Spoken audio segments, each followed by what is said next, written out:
The Vampire's Vow. Written by Short Story Queen. Chapter 1. The Dying Hour.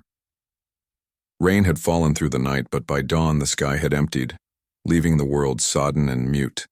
The ruins of Thorne Abbey, half swallowed by the fog, seemed to exhale the cold breath of centuries. Stone arches stripped of their ceilings stood like open ribs against the pale sky. No bird sang. Even the crows had gone still. Alina Ross walked barefoot through the wet grass, the hospital bracelet still clinging to her wrist like a final accusation.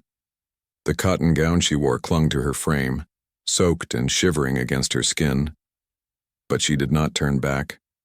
There was no one left to call her name, and no one whose voice she wished to hear again.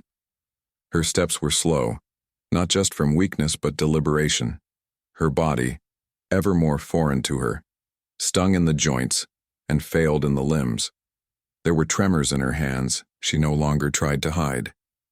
She had left the hospital behind in the early hours without ceremony, simply unplugged the wires, folded her coat, and walked out the service door. No one stopped her. It had been easier than she imagined. Perhaps they too understood that there are some endings that do not require permission. The Abbey appeared as a shadow first, then a shape, then a wound in the earth where time had collapsed. She had seen it once as a child, passing it on the edge of a school field trip. It had haunted her ever since, not as a memory but as a destination. It was strange, she thought, how the place where she would die had always been waiting. Wind pressed through the broken arches, stirring the long grass and peeling ivy from stone. The ground was uneven, but she moved with the steadiness of someone whose fear had long since burned away. When her knees gave out beneath her at the foot of a collapsed column, she did not cry out. She folded into the earth without ceremony, like a leaf folding back into the soil that once birthed it. The moment her body crumpled into the grass, her shadow tilted west, just far enough to touch the figure slumped behind the stone. He had not moved in hours. The sun had risen in slivers, knifing through the trees, inching toward him with the steadiness of death. It had reached his boots, then his knees. The pain had been exquisite, like tiny stars detonating beneath his skin. He had prepared to let it take him fully, prepared for once, not to resist. And then a shadow, a woman's body folding into the grass, her head bowed, arms limp. The last piece of her cast a line across his face, and where her shade touched his skin, the fire receded. He did not understand. He only knew he could breathe again. Lucian did not rise. He did not speak. He lay in silence, the burned skin on his throat slowly knitting closed. The scent of her blood curled in the air, not bleeding, not spilled, but alive. It had weight, resonance. He felt it behind his teeth. When he opened his eyes at the dusk, the sky had gone lavender and the trees stood still in reverence. The woman had not moved. Her breathing was shallow but present. He had not dreamed her. The bruises beneath her eyes spoke of months, not days. Her frame was small, made smaller by sickness. But there was something in the way her hand remained clenched in the grass, as if even in sleep she resisted surrender. He stood at last, slow and unsure, as though unused to the balance of his own bones. The sun had fully retreated. The Abbey belonged to shadows once more. He bent beside her and brushed his fingers against her throat, finding the pulse like a secret beneath her skin. Her lashes fluttered, but did not open. She was real. She had saved him. Lucian had not carried a human in over a century. Their fragility unnerved him, but he slipped his arms beneath her, lifting her carefully, and she did not stir. She was warm. That surprised him most.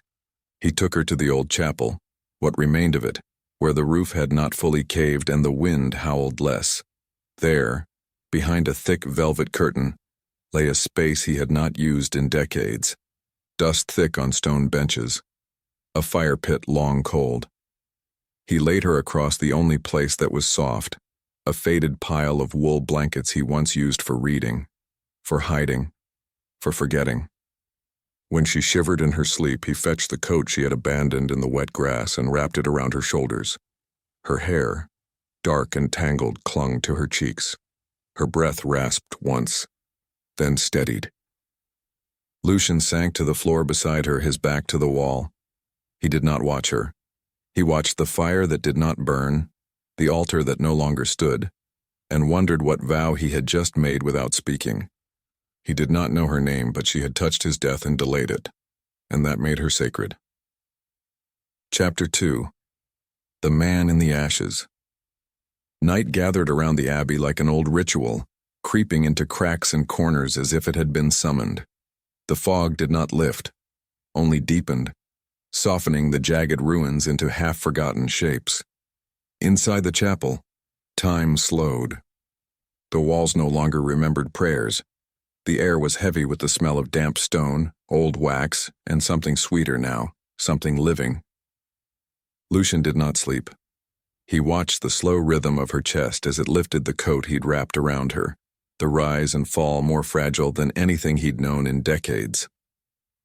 Humans always felt temporary to him. No matter how long their lives stretched, their presence flickered like candlelight. But this woman was different. She had entered the night not as a victim or a wanderer, but as someone who had chosen the darkness, not fled from it. Her breath caught once, then steadied. He could hear the rattle in her lungs, the drag of weariness embedded deep inside her. The scent of her blood still lingered in the air, intoxicating but not overwhelming. It did not drive him into hunger. It stirred something else. Something he had buried long before cities grew over forests, before his own name had faded from family records. The fever in her body was unnatural. He could feel it rising and falling in waves as though something inside her was trying to escape. Not a wound, but a countdown. He'd known enough of human suffering to recognize the signs. This was not the illness of chance or infection. It was something quieter and crueler, something meant to wear her down, not take her suddenly. As moonlight pooled through the high windows, she stirred beneath the blanket. A low sound escaped her throat, not quite speech, but shaped like a question. Her fingers twitched at her side, reaching for something that wasn't there. She whispered a name he did not know. Then silence returned, heavier than before. Lucien rose before dawn, careful not to disturb the brittle peace inside the chapel. The thirst hummed beneath his skin, dulled but constant. He could suppress it, for now. Hunger had long since ceased to frighten him. It was discipline, not mercy, that had shaped his survival. But this was something else. He did not want to feed. He wanted to understand. Outside, the woods felt untouched by the world. No traffic noise, no city breath. Only the hush of wind and the occasional rustle of unseen life. It took him less than an hour to return with what little he dared gather. A thermos of warm broth from a local shelter's forgotten porch, a handful of painkillers wrapped in plastic, and a wool scarf left behind on a bench near the road. He moved like mist between trees and fences, disturbing nothing, noticed by no one. When he returned, the fire was low but still burning. The scent of ash clung to his coat, mingling now with the faint trace of lavender from the scarf. She had turned onto her side while he was gone, her lips parted, skin flushed. There was no color in her cheeks except for the heat the fever lent her, a trick of life rather than its promise. He crouched beside her and set the thermos down quietly. Her eyes opened halfway, unfocused. For a moment, she looked past him, through him, as if she still stood at the edge of some other place. Then she blinked. Her voice was low, rough, not yet tethered to wakefulness. A single word, unfinished, a shape in the air. Her eyes settled on his face, not with fear, but with the weariness of someone too tired to be startled. Lucian didn't speak. He didn't need to. He passed her the scarf first, pressing it gently into her hands. She clutched it as though it anchored her. When he offered the thermos next, her fingers brushed his, and he felt the chill in her skin. She drank slowly without asking where it came from. The moment passed between them like the silence between two verses of an old song, unbroken, but deeply changed. He watched her finish. When she let the thermos fall against her lap, her hands trembled from the weight of it. Her eyes lingered on him longer now. Less confusion, still no alarm. Only the kind of recognition that moved beneath the surface. Quiet, but unmistakable. He spoke then only once, his voice low, shaped like smoke. "You saved my life." She didn't answer, but her eyes narrowed slightly, as though trying to remember something just outside reach. A flicker of pain crossed her face, not from him, but from within. She closed her eyes again and leaned back against the bundled coat. Lucien stayed beside her until her breath slowed again, matching the hush of the Abbey. He did not leave, even when the hunger coiled tighter in his chest. He sat with her until morning began to bleed into the world again, knowing he would need to hide once more, and knowing he would not go far. In the days that followed, the pattern repeated. She woke only in fragments, never long enough to speak clearly, but she drank what he brought, and once she touched his sleeve as he rose to leave, and did not let go right away. Lucien did not understand what held him there. Gratitude had a taste, and this was something else. She had not come to the Abbey for him. She had not known what he was. She had simply fallen into his shadow, into his silence, and saved him without knowing. He should have left. He had left before. Countless times across cities and lifetimes, he had walked away from the ones who looked at him and saw something he was not. But she did not look at him that way. In truth, she did not look at him as a man at all.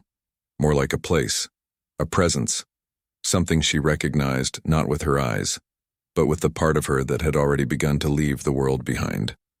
Lucien stayed, not because he owed her, but because for the first time in longer than he could remember, the ache inside him was not only hunger, it was hope, and that frightened him more than thirst ever had. Chapter 2. The Blood That Burns. The days folded into one another without distinction, a stretch of silence broken only by the whisper of rain against the chapel's stone ribs. The air inside remained cool and faintly perfumed by the damp earth outside, and Alina began to drift between moments of waking and long stretches of dreaming. When she slept, her breathing came steady but shallow, as though she were floating somewhere between presence and absence. When she woke, her eyes sought the ceiling first, then the light filtering through the fractured windows.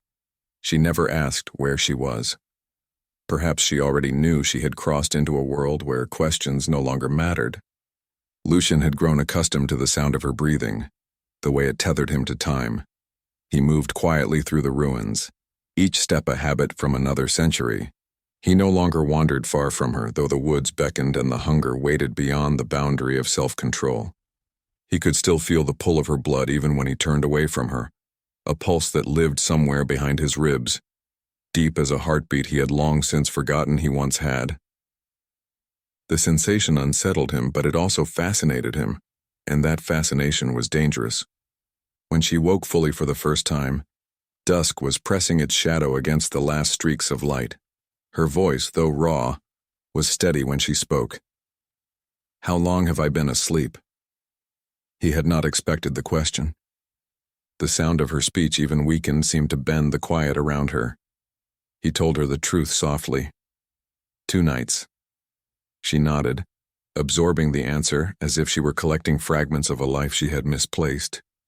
Her hand trembled slightly as she tried to sit up, and he steadied her without thinking, the warmth of her skin searing against the coldness of his own. She thanked him in a whisper and looked around the chapel. Her gaze settled on the faint shimmer of moonlight through a broken arch, and something like a smile touched her mouth. "It's beautiful," she murmured. "I wanted somewhere like this." She said it not as confession but as observation, as though her path here had been guided by something beyond will. He did not ask what she meant. Some truths belonged only to the dying. Lucien fetched a flask of water from the corner and offered it to her. She drank, then winced as her lips split on the metal edge. A thin streak of red welled up, small but bright against her pallor. The scent of it struck him like a memory. Not hunger exactly, but recognition. A thread winding through centuries and pulling tight. He turned away, but it was too late. The smell had already crossed the space between them, filled it, made it impossible to ignore. Alina saw the way his shoulders tensed, how still he became. Her voice was barely more than a breath. "It's only a scratch." She wiped it with the back of her hand, but the motion left another faint line of red along her wrist. He could hear every drop fall inside him, the rhythm too intimate to describe. It wasn't thirst anymore. It was a command written into the marrow of his being, something older than language or memory. He closed his eyes and drew in one long breath. It did not help. The scent clung to him, soaked through every layer of restraint. For centuries he had resisted the world's temptations with the ease of one who no longer cared to live. But this was not temptation. This was fate, wrapping its cold fingers around his throat. He turned toward her again, and for a moment their eyes met. There was no fear in hers, only a calm curiosity, as though she had already accepted whatever he was. That stillness undid him. He moved without sound, crossing the distance until he stood above her. His hand lifted, but he hesitated before touching her face. She did not flinch. Her pulse beat soft, and even at her throat, the rhythm of a clock nearing its last measure. He lowered his head, drawn not by hunger but by something that felt alarmingly like longing. When his lips brushed her skin, the first drop of blood touched his tongue. It burned, not with pain but with light. It was like swallowing dawn. His entire body trembled, his vision fractured into brightness, his mind dissolving into fragments of color and sound. He pulled away at once, collapsing against the opposite wall, gasping as if air itself had become flame. His hands shook, the taste lingered. Salt, sunlight, the impossible warmth of life. Every nerve in him seemed to ignite and then cool all at once. It was agony. It was ecstasy. It was healing. Lucian stared down at his palms. The faint scars that had marked him for centuries, the burns, the cuts, the remnants of battles long forgotten, had vanished. His breath came unevenly, and when he looked toward her again, she was watching him with wide, steady eyes. "What did you do?" she asked, her voice thin but clear. He did not answer. There were no words that could name what had just happened. He could feel his heart, not beating, but echoing, like something remembered rather than lived. He rose slowly, the movement heavy with disbelief. The air shimmered faintly around him, the very space bending under the presence of what her blood had awakened. Alina turned her face toward the fading firelight, her expression unreadable. She pressed her hand to the small wound on her lip, and for the first time she seemed to understand that whatever lived inside her sickness was not simply decay. Something else moved within her, something vast and waiting. Lucien stood in silence until the dawn began to bleed through the high windows. He looked at her once more before retreating into the shadows beyond the altar. His voice, when it came, was soft enough that the words almost disappeared into the wind. "Your blood," he whispered, "is the end of me." And yet as he vanished into the dark, he realized he no longer knew whether the word end meant ruin or redemption. The taste of her lingered, unforgotten and unforgiving, and for the first time in his endless life, Lucien Vale felt the dangerous weight of hope pressing against his immortal chest. Chapter 4. The Echo of Hunger. The days no longer obeyed the rules of time inside the walls of the ruined chapel. The sun crept across the sky beyond reach, never quite touching the ground inside. The nights, longer now, stretched open like old scars.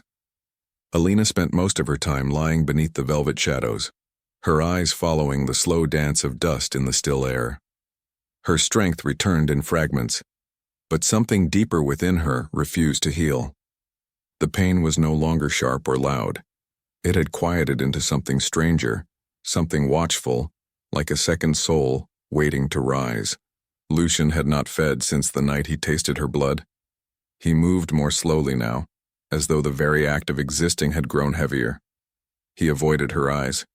When he entered the chapel to leave fresh broth or a folded blanket, he stayed at a distance. Alina noticed how his coat hung differently, the weight of him shifting. There was a coldness in his gaze that had not been there before. Not anger, but restraint. He carried silence like armor, and every glance toward her felt like it was shaped with the edges of apology. She knew something had changed, though he offered no explanation. The night she woke to find him watching her from across the chapel, his back pressed to the wall. She didn't speak. She only turned toward him slowly, the way a tide turns to meet the shore. He vanished before she could see his face fully. But in the hours that followed, she felt his presence lingering like the trace of heat after flame. Lucian retreated deeper into the ruins as his hunger grew. Not because he feared losing control, but because he feared understanding it. What he felt now had little to do with the craving for blood. It was not need. It was memory, stirred awake by the scent of her. Her blood had torn through his curse with the quiet violence of sunlight, unraveling centuries of stillness, calling forth sensations he thought time had buried. Taste, color, ache, desire. They all returned, carried on the back of her breath. It terrified him, and yet he could not stay away. He watched her sometimes from the broken archways cloaked in shadow. He listened to the rustle of her coat as she shifted, the sound of her fingers trailing against stone. She moved like someone already between worlds, as though the earth beneath her no longer fully claimed her. When she closed her eyes, her lashes trembled, like they were trying to hold back what her dreams could no longer contain. On the third night since the taste, she stepped out of the chapel for the first time. The fog was thin, suspended like breath above the grass. Moonlight silvered the edges of the trees, and the wind carried no scent but autumn. Lucian had not expected to see her. He had gone farther than usual, hoping to outrun the storm that brewed inside him. But there she was, barefoot in the grass, her hospital gown hidden beneath his old coat, the hem dragging like smoke behind her. She was fragile, yes, but there was something in her spine now that held her upright. Not strength. Something older. He remained still among the trees, his hands curled into fists at his sides. Her head turned slightly, and though she could not have seen him, she tilted her face toward the darkness where he stood, as if she knew he was watching, as if she had always known. She wandered no more than a few steps, her breath clouded in the night air, and her fingers grazed the stone wall beside the chapel. He could see the shadow of a bruise beneath her collarbone, the echo of illness written into her skin like a forgotten poem. She stood there a long time, saying nothing, doing nothing, only existing.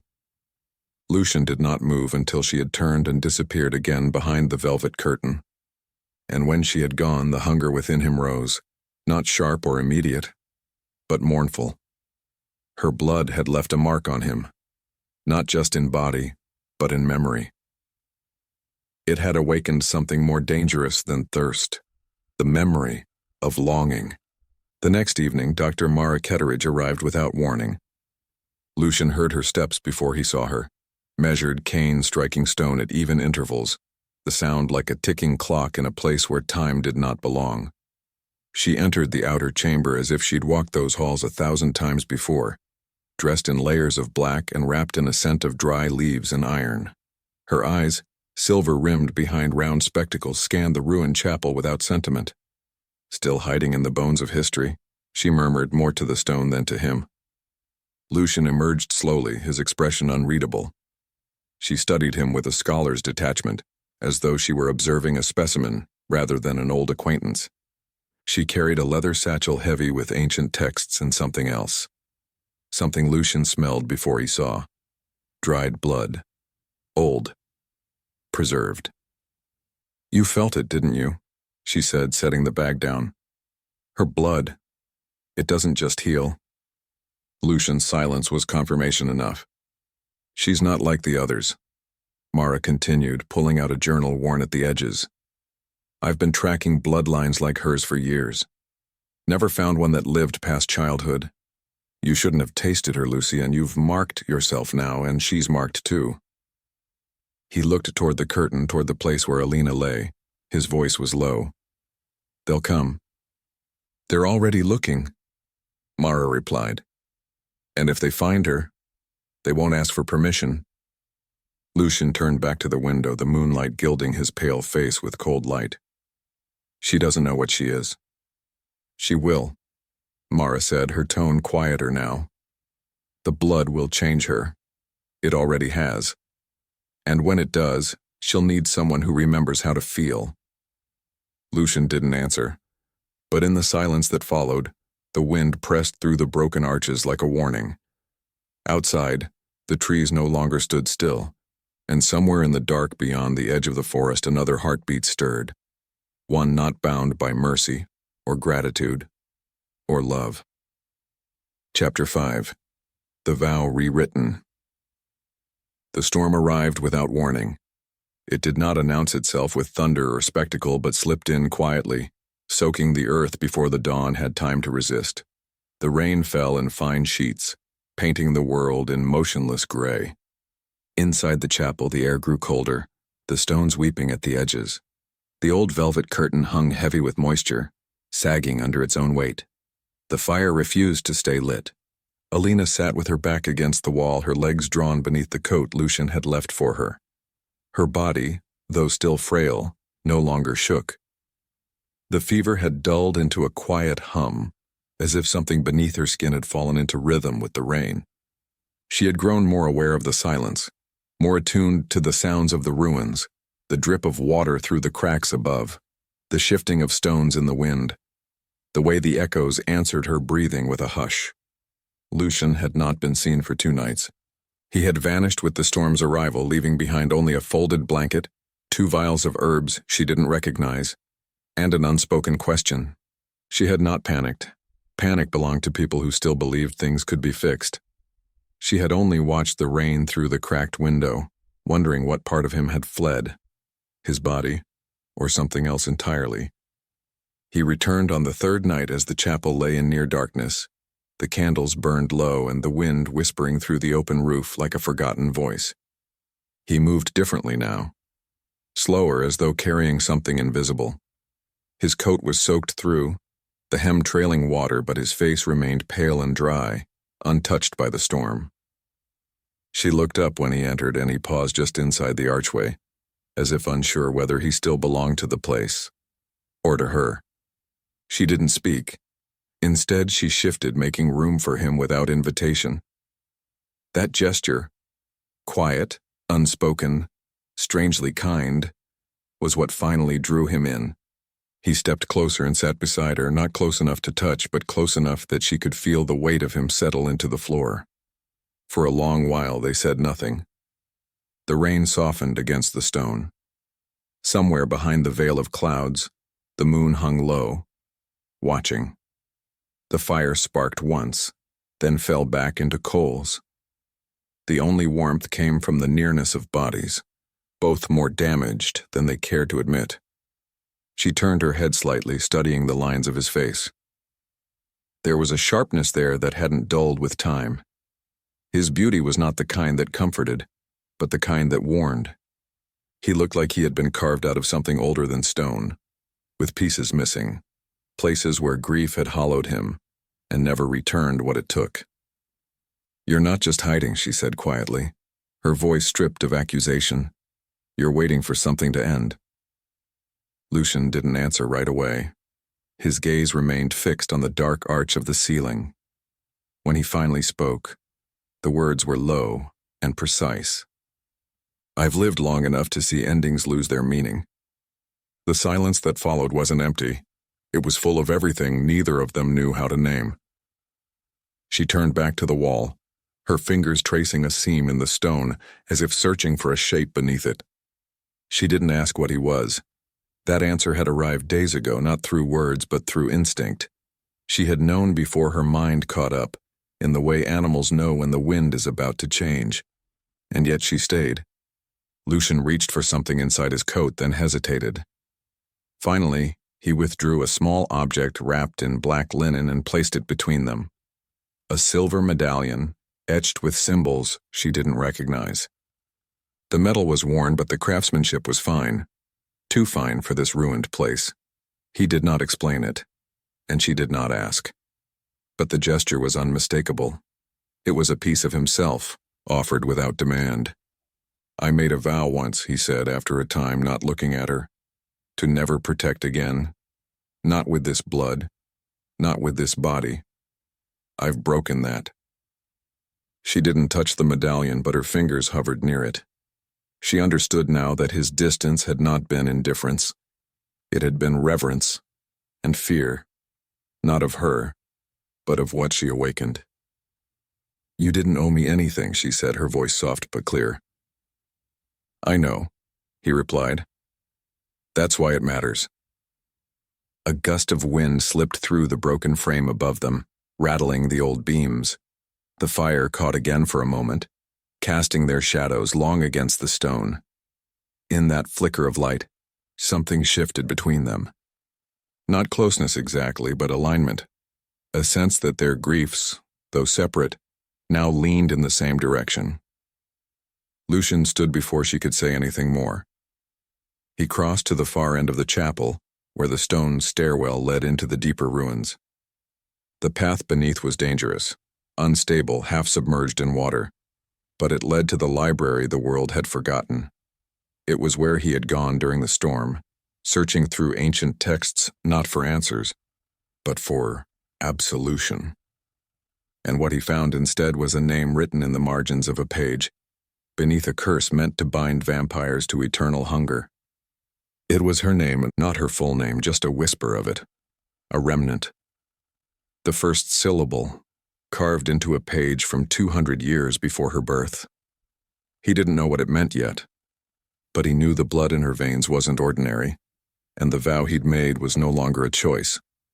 When he returned, she was asleep again, her head resting on the fold of her arm, breath soft and even.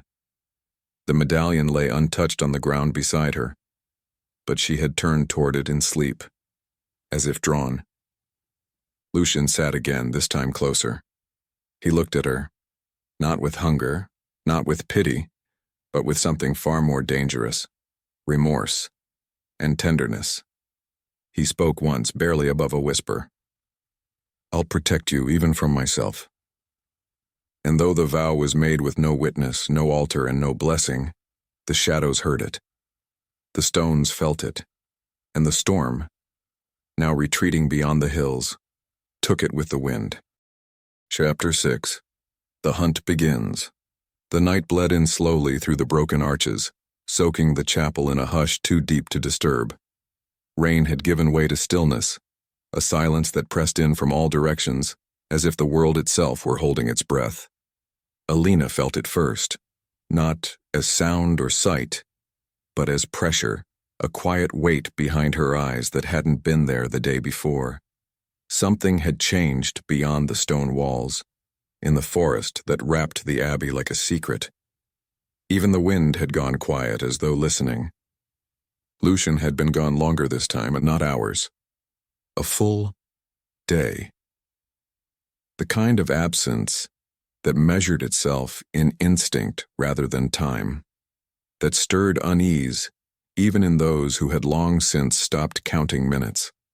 Alina felt it before she admitted it, the way animals feel storms before the sky changes. She moved slowly now, but not weakly. The sickness hadn't left her, but it had shifted. The pain no longer sitting on her like a shroud, but rather moving beneath her skin, restless. Her limbs ached less. Her dreams had become vivid, threaded with memories she didn't recognize as her own. Wide stone halls, voices in languages she'd never spoken, blood drawn in ritual patterns across skin too pale to belong to her. She didn't tell Lucian any of it the last time they spoke.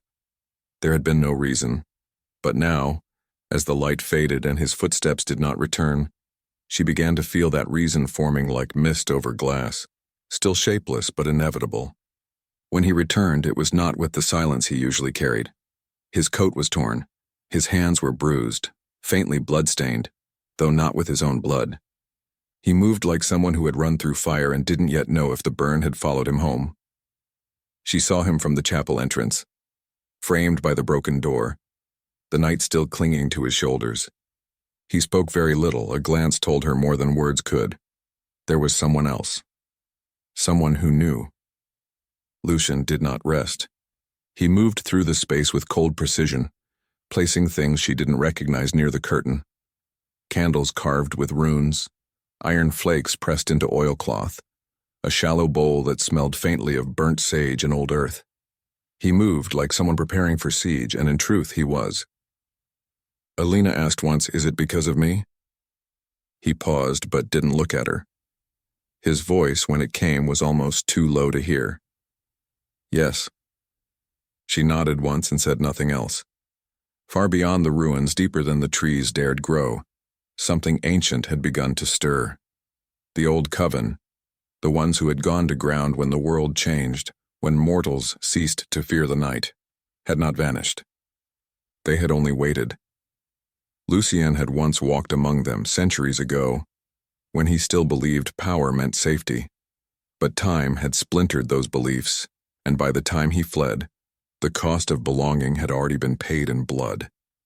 Elias Marlowe had been his closest friend once, a creature of wit and venom, who laughed as he killed, who dressed like he belonged to eras that never existed, always one step ahead of history. When Lucian left the coven, it was Elias who let him go, on the surface, with a smirk and a drink in hand. But beneath that smile, Lucian had seen it. The promise, the threat. "You'll be back." They always came back. But Lucian hadn't, and now Elias had come instead. It was not a meeting, not truly. It had been a warning. Lucian had gone to the edge of the forest, to the place where old trees grew thick with rot, and the earth never fully dried. And there, among the roots, Elias had waited, dressed in a velvet coat the color of dried wine, boots polished, eyes bright with something between mockery and hunger. He'd said her name, not fully, but enough. Lucian hadn't responded, he didn't need to. Elias had smiled. "You know what they'll do to her if they get her," he'd said.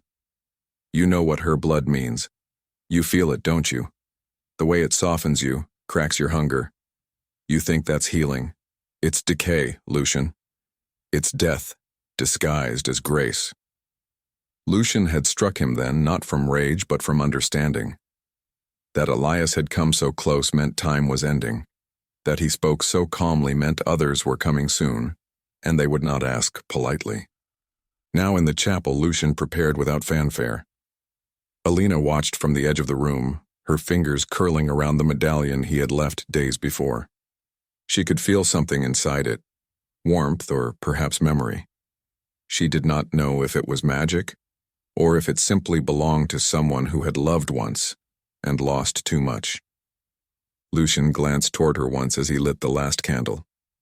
She met his eyes, and for a long moment, neither of them looked away. In that silence, she understood something that had not been spoken aloud, that he had not only sworn to protect her from others, but from himself, and that the thing he feared most was not the hunger overtaking him, but the possibility of wanting more than protection. The night deepened. The woods outside breathed heavier. Somewhere in the distance, the call of a nightbird ended too abruptly. Lucian moved to the door and stood still, listening. Every inch of him was poised, not to flee, to fight. He did not expect to survive it, but survival was not the vow he had made. And just beyond the trees where the road once ran before it was swallowed by forest, Elias was already smiling. He could smell the shift in the air, could feel the tremor of something sacred blooming where it should not. It wasn't love he smelled. It was blood laced with prophecy. The hunt had begun. Chapter 7. The Choice of Fire. The rain returned before morning, but this time it brought no relief. It fell straight and slow, soaking into the earth without washing anything clean. The air grew heavier with each passing hour, and the light never quite broke through the clouds. It was the kind of gray that settled into bone. Not just sky, a lightless hush before something irrevocable. Inside the chapel, the fire was out. The stones sweated with moisture, and the scent of smoke had faded from the walls. Alina sat with her knees drawn close, the coat wrapped tightly around her. She had not slept, not fully. Sleep had become something else, a place where the edges of herself blurred, where dreams no longer obeyed logic, and names melted into symbols. Faces she had never seen began to haunt her. Some she could almost place. Others watched her like reflections she wasn't meant to meet. Lucian remained outside longer than usual, his presence marked only by the faint creak of the chapel door each time he stepped through it. He never stayed in one place. She felt him more than saw him, moving through the ruins, returning with things she didn't ask for. Bundles of herbs, strands of iron wire, objects too old to name. He left them near the altar without explanation, and she did not question their purpose. It was not protection, she realized, but preparation. The air between them had changed since Elias had come near. Lucian spoke less, though he had never spoken much. But it was in the way he looked at her. Too long, then not at all. He avoided her hands now.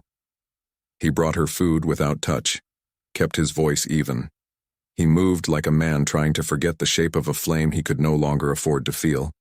Alina saw it in him, the fracture beneath the calm, the way his body held itself stiffly, as if resisting something that lived inside the hunger.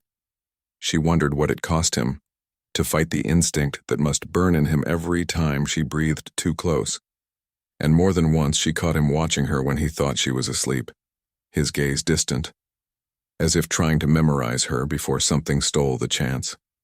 She no longer felt fear, not even of him. Whatever it was that had begun between them, it ran deeper than danger. It had nothing to do with safety or survival. It was the quiet thread of recognition, the kind that didn't ask for understanding, only presence. That evening, as dusk fell like ash across the ruins, she stood at the edge of the chapel, facing the archway that looked out over the field. Her limbs ached less now, though the illness remained. It no longer consumed her. It simply existed beside her, as if something in her blood had made a truce with it. She could feel Lucian nearby, though he made no sound. The space between them felt charged, like the moment before lightning. "I know what you're thinking," she said, her voice steady but low. "And I don't need you to protect me from it." Lucian didn't answer. He stood a few feet behind her, his expression unreadable. The last light of day painted shadows across his face, deepening the sharpness of him until he looked almost inhuman. But there was nothing monstrous in his stillness, only sorrow, a quiet ache carved from restraint. She turned slowly to face him. "I know what I am," she continued, "or what I'm becoming. I feel it. Every time I close my eyes." Lucian's gaze didn't waver, but she saw his jaw tighten, his hands still at his sides as if he were holding them in place. "You think I don't see what's happening to you too?" she asked. "That the hunger isn't the only thing changing you?" There was no accusation in her words, only recognition, the kind that came from long nights and silence shared too closely, the kind that required no proof. Lucian looked at her then, not the way he had before, from a distance, but fully. His eyes were darker than the night outside, but not empty. They held weight, history, and something far more fragile. "It would be easier if I hated you," he said finally. The words left him slowly, as if they'd been locked in his throat for years. "But you don't," she replied, her voice nearly a whisper. He shook his head once, the motion almost imperceptible, and in that space between them, everything tilted. Not closer, not apart, just balanced in the breathless quiet that followed two people who had run out of reasons to pretend. Alina stepped forward, only slightly, but the shift echoed like thunder in her chest. She could feel the heat of him now, though his skin would be cold. She could see the war he was fighting, desire laced with dread, longing buried under centuries of restraint. She had never touched him before, not truly, But now she reached, slowly, her hand brushing the side of his face, fingertips grazing the edge of his jaw. He flinched, not from pain but from the rawness of it, from what it meant to be touched, not out of fear, but choice. "I'm not afraid of you," she said, soft and certain. Lucien closed his eyes just for a moment. When they opened, something inside them had cracked. He leaned forward, his forehead resting lightly against hers, breath held tight between them. It wasn't a kiss. Not yet. But it was closer than silence. "If I take what I want," he murmured, voice ragged, "you'll be lost." "If you don't," she whispered back, "we both will." They stood like that until the last of the light vanished and the fire inside the chapel rose again, casting gold across stone and skin.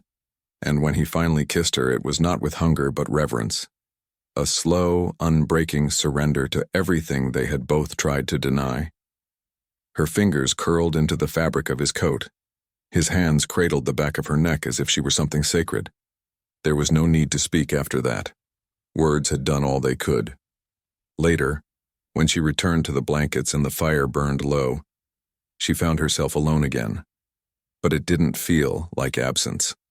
Lucien had gone to the lower vaults, to the place where the old rites were carved into stone, where he would search for something ancient enough to offer a way out. Not for himself, for her. But Alina remained by the flame, holding the taste of him on her lips, the feel of him pressed into the space behind her ribs, and for the first time since her escape from the hospital, she did not feel like she was dying. She felt like she had already been chosen, and choice she now understood was the beginning of fire. Chapter 8. The Temple Below. The passage that led beneath Thorne Abbey had no doors, only the weight of stone and the breath of time pressing down from every side. Lucien moved through the dark without torch or hesitation, his footsteps echoing softly through the ancient corridor. It had been a long time since he last descended into the temple beneath the chapel, a place buried so deep in the ruins that even the oldest maps had forgotten it. Time had preserved nothing here but silence and the promise of what had once been believed to be power. He held no illusions now. Power could not save her. Not in the way she needed. It could only buy time, delay, distract, and even that would come at a cost. The walls of the temple were marked with symbols older than any language spoken aloud. Carvings twisted into each other, devotion etched beside destruction, oaths bound to blood. The last time Lucien had come here it had been in grief. Now, it was love that brought him, and that was worse. He reached the central chamber at last, a circular space open to the dark above. Roots had burst through parts of the ceiling, tangled like veins across the stone floor. At the far end, the altar remained, black stone weathered smooth with centuries of ritual. No one had used it in ages, but the air still tasted of iron and memory. He dropped to one knee before it, not in prayer. He had abandoned the notion of gods long ago, but in necessity, in surrender. He opened the book Mara had left him days earlier, its pages brittle and crumbling at the edges. The language inside had once been forbidden, and though he had sworn never to speak its words again, he now read them with careful reverence.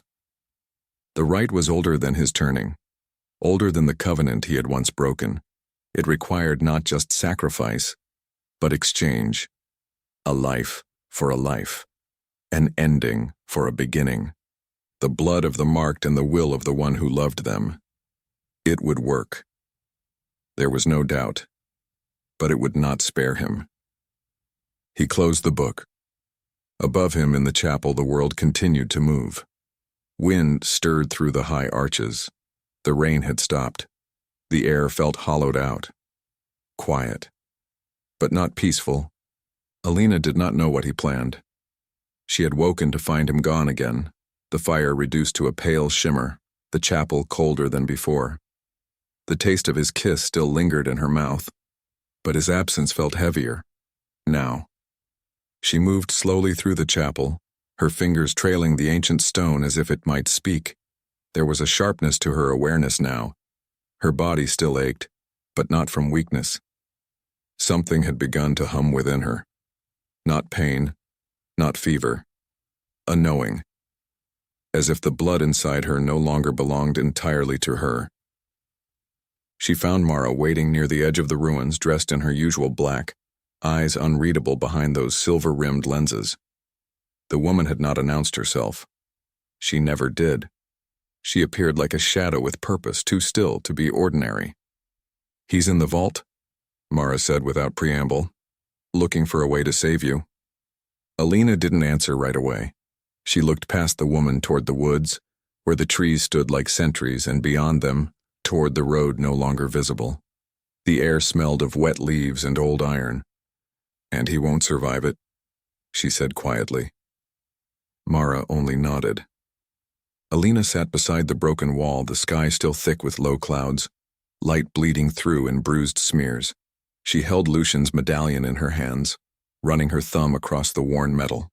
She could feel the warmth in it again, faint but steady, like a heartbeat buried under stone. "I dreamed of fire last night," she said. "Not burning, becoming." "You're close," Mara replied. "The blood is waking. It doesn't kill you, it remakes you." Alina closed her eyes. The air shifted again, not in temperature, in presence. She could feel something far away, moving toward them, slow, inevitable, like a shadow that knew her name. Not Elias, not yet, but something from his world, a scout, a message. She didn't need Mara to say it. She already knew, and Lucian, for all his power, would not be enough to stop what was coming. Not alone. She stood slowly, the coat falling open as she moved. Her strength surprised her. Her hands no longer trembled. The ground no longer spun beneath her. The disease that had once made her a prisoner had become something else, entirely. Not a burden. A gate. "I need to see him," she said. Mara did not stop her. Only watched, as one might watch a flame decide whether to flicker or rise. Alina moved through the ruins with purpose, down the long corridor hidden behind the chapel's back wall. The path sloped downward, slick with old moss and damp stone. The silence grew thicker the farther she descended, until her footsteps became the only sound. But she didn't pause, not even when the shadows grew deeper. She found Lucian kneeling before the altar, the book open beside him, his face pale and drawn. He did not hear her at first. His focus was absolute, his hands folded around a small blade of silver that gleamed faintly under the moss-dimmed torchlight. When he sensed her, it was already too late. She stepped into the circle, the carved runes flickering briefly beneath her feet. His eyes rose slowly, startled, almost wounded. "You weren't supposed to come down here," he said, the words quiet, but tight with control. "You weren't supposed to decide for me," she replied. She stepped closer, and he didn't retreat. The space between them was charged again, the silence full of everything they didn't know how to say. She reached for the blade in his hand, and he let her take it, though his fingers hesitated. "I'm not afraid," she said, "not of this, not of you, but you're afraid that you'll lose me." "I already have," he whispered. She pressed the blade against her palm just enough to draw blood. The smell bloomed instantly in the air, bright, sharp, impossible. Lucian inhaled sharply, as if the scent itself had cracked something inside him. The blood dripped onto the altar, striking the stone with soft, echoing sound. "We do this together," she said. Lucian looked at her then, truly looked, and knew she had already chosen. Not just him, but the fire, the becoming, the end of the sickness, the end of the ordinary, the end of the girl who had once come to the ruins to die. This was no longer about saving her. It was about finishing what had begun the moment her shadow touched his in the grass. He took her bleeding hand in his and for the first time did not flinch. And as the rite began to awaken beneath their feet, the runes glowing faintly with long-dead language, neither of them noticed that far above, the trees had begun to bend, not with wind, but with footsteps. They were no longer alone. The blood had called, and something had finally answered. Chapter 9. The Sun That Stayed. The wind came first, not with noise, but with pressure. A slow exhale through the trees that stripped the warmth from the stones. The woods above the chapel pulsed with movement, though nothing broke the tree line. The birds had long since vanished. Even the night animals, restless by nature, had gone still. The world held itself in pause, as if nature had sensed what mankind could not name. Lucien felt it before he heard it. A tremor. Subtle, then undeniable. Not the trembling of the ground, but the ripple of presence. The approach of something older than hate, older than desire.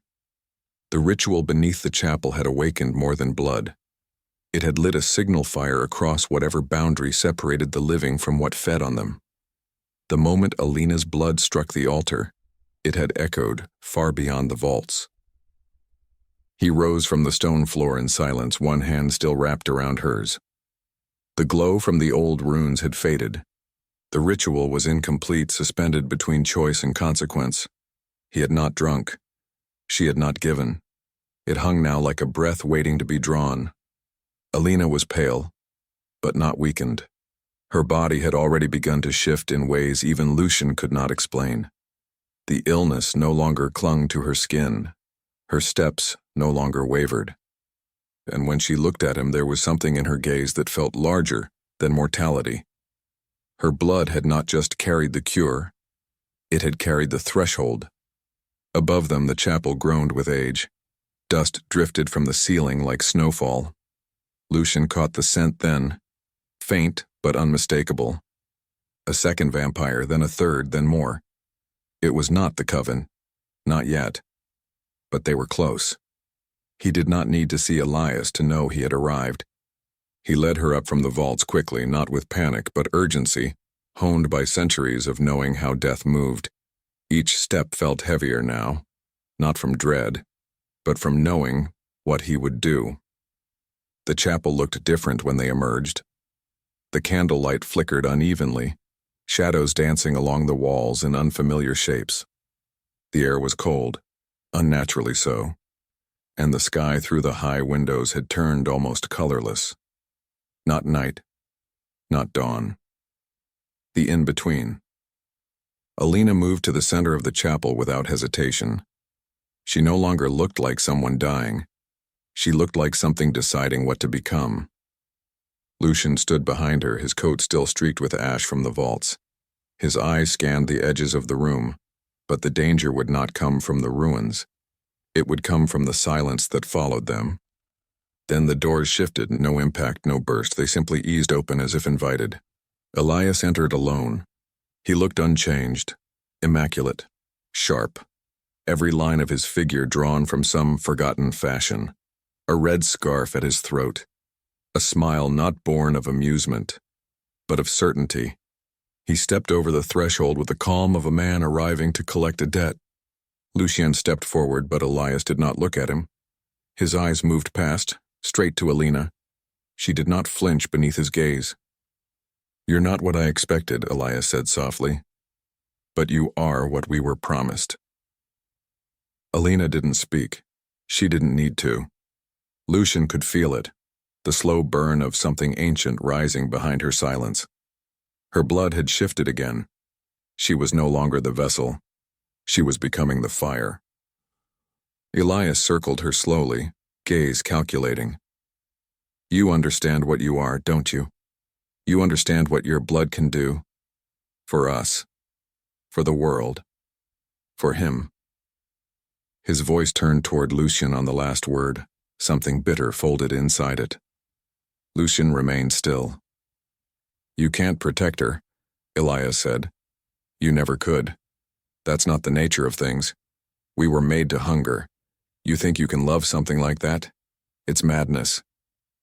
Lucien moved closer, placing himself between Elias and Alina. There was no violence yet, but the air was thick with the promise of it. Elias sighed. "She will burn you alive." "I know," Lucien said quietly.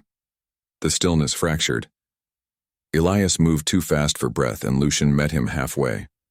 Their bodies collided in silence, a blur of bone and blood and something darker, The impact shattered the edge of the altar, and the chapel screamed with sound. Alina stepped back only once, her hands lifting slightly. Not in fear, but in power. She felt it rising inside her now. No longer passive, no longer borrowed. Lucian fought without hesitation. Every strike meant to end, not delay. Elias laughed through broken ribs, his strength still monstrous. But he underestimated what Alina had become. The ritual had not completed, but something had been taken from her all the same. Her frailty, her resistance, her time. Lucian faltered once, a hand to his side where blood now darkened his coat. Elias raised his hand to strike again, fangs bared, but then stilled. His eyes shifted. Alina stood behind Lucian now, her eyes burning with the light of something not quite human. She reached for Lucian's shoulder, not to stop him, to steady him. Then she moved past him. Elias hesitated. That was his mistake. She touched him, only lightly. Her fingers brushed the side of his neck. He staggered, not from pain, from memory. The blood in her veins had reached him, and it unmade him from the inside. His hunger recoiled. His strength buckled. His breath, long useless, caught in his throat like the gasp of someone remembering what air once was. He collapsed silent. Lucian caught her as she turned, her legs folding beneath her at last. The power had taken its toll. She had not meant to destroy. She had simply become the thing none of them were prepared for. He carried her to the center of the chapel and laid her down gently where the moonlight now pierced the broken window above. Her breath was faint again, but it still held rhythm. Her skin was warm. Too warm. He looked at the wound in his side. It would not close. The ritual had not completed because it had not asked the question. Now it had. She would die without him, but he knew what he would give. He opened the old book again. With trembling hands, he pressed the silver blade to his own wrist and let the blood flow, not as hunger, but as offering. He whispered the words from the vault, voice shaking. Knowing they could not be undone, he gave her his immortality, not the thirst, not the curse, only the life that came with it. The echo of centuries poured from his veins into hers. When it was done, he collapsed beside her, the cold already pulling at his fingers. The sun broke through the clouds, and for the first time in 400 years it stayed. Chapter 10. The Grave of Light. The light came gently at first, tracing the edges of the ruined windows like fingertips brushing against forgotten skin. Morning had arrived without violence, as if the sky itself were trying not to disturb what had been left behind. The air was warm, the kind of warmth that didn't sting or smother but simply rested, a hush after the storm. For the first time in decades, the sun did not recoil from Thorne Abbey. It touched the stone, filled the broken archways, lit the dust as it rose like gold in the air. Alina opened her eyes beneath it. She expected pain. She expected the familiar weight in her chest, the dull ache in her limbs, the tremble in her hands that had come to define her waking. But there was nothing, only quiet. Her body lay still, not in surrender but in peace, as though she had been emptied of everything that had ever fought against her. The sky above was pale blue, broken only by the thin drift of cloud. The fire had burned low beside her, but the coals still breathed, still whispered warmth across the flagstone. She didn't feel cold. She didn't feel hollow. She felt alive. Her fingers shifted slowly against the blanket, finding the weave of cloth, the softened edge of the coat that had carried his scent. Her heartbeat came next, steady, unfamiliar in its strength. Then the memory, not just of the night before, but of him. Lucien. She turned her head slow and uncertain, knowing what she would find and still needing to see it. He lay beside her, unmoving, his skin no longer pale from hunger, but softened by the golden light. His face was calm, untouched by pain, as if he had only fallen asleep. But she knew. She rose to her knees beside him, her hand trembling not from weakness but from the ache blooming in her chest. He had given her everything, not with a bite or a curse, not by turning her into something she was not. He had found a way to give only what was good in him, what had remained after all the centuries in solitude. His life had not ended with violence. It had ended in the shape of a gift, and she carried it now within her. Her blood no longer burned. It thrummed, not just with survival, but with the echo of him, his restraint, his sorrow, his desire, his vow. She could feel it in every breath. He was not gone. Not truly. He had not vanished like ash in wind. He had rooted himself in her, where nothing could take him again. The sun crept higher, warming the walls, painting color into the ancient stone. The place where he had died, where he had given, began to shimmer faintly, not with magic, but memory. Alina sat with him a long time, her hand wrapped in his, her silence filled with the weight of everything unspoken. She did not weep. Grief lived in her, yes, but it did not break her. It steadied her. By midday she had buried him beneath the oldest archway of the chapel, the one where they had first met. The grass grew wild there, undisturbed by time. She knelt in the dirt, hands covered in earth, sweat mingled with salt. She buried no stone, no marker, only the small silver medallion he had once given her, pressed into the soil above where his chest now lay. A symbol, not of death, but of vow. Each year after that she returned on the same morning. She built no house, she planted no flag, she simply walked. From wherever the world had taken her, she returned to the abbey, her footsteps quiet, her body whole. She came with nothing but her breath, and the silence waited for her like an old friend. She would sit where the light still touched the grass and for a while say nothing. But she would remember. The way his voice had sounded in the dark. The way he moved without apology. The way he had knelt beside her in the ruins and called her sacred without saying the word. She remembered how it had felt to be seen, not as broken but as something he would die to protect. She lived with that memory not as a wound but as a fire that never dimmed. Over time the world shifted. The ruins grew older. Trees crept closer, but the grass above his grave never withered. The sunlight always found it. Even on the clouded days the light would part just enough to touch that space. No one else knew why.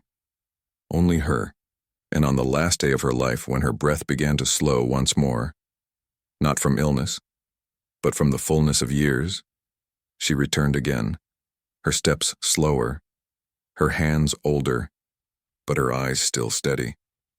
She lay down in the grass above the place where he had given her everything, and for the first time in all her wandering, she closed her eyes not with sorrow, but with peace. No prayers, no regrets, just love. And when the sun broke fully through the clouds that morning, it did not rise alone. It rose with him, and the vow once spoken in the dark lived on in light,